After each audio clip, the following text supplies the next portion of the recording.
Well, last night, Beyonce had a political message to convey during her halftime performance at the Super Bowl.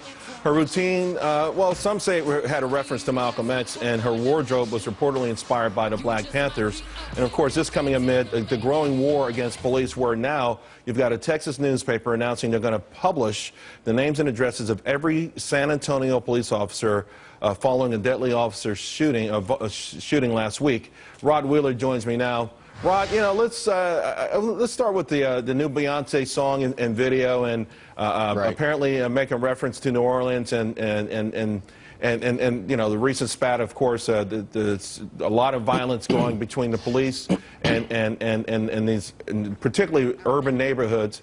You know, for me personally, you know, I just never understand why we don't hear much about the black-on-black violence in a place like New Orleans, where I think it's a far more significant threat to the people that live there.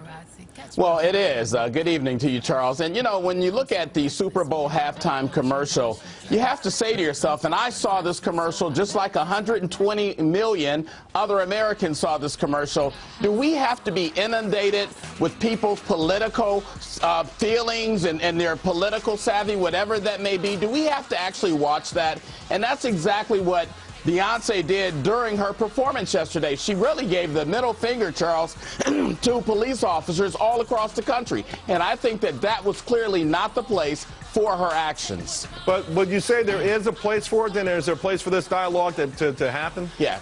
Yeah, you know what? Here's the thing, Charles.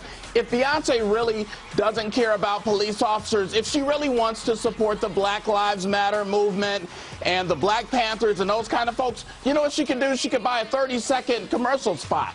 It's only $4.5 million. That's chump change to her. She could buy a commercial spot and she can say anything she wants within that 30 seconds.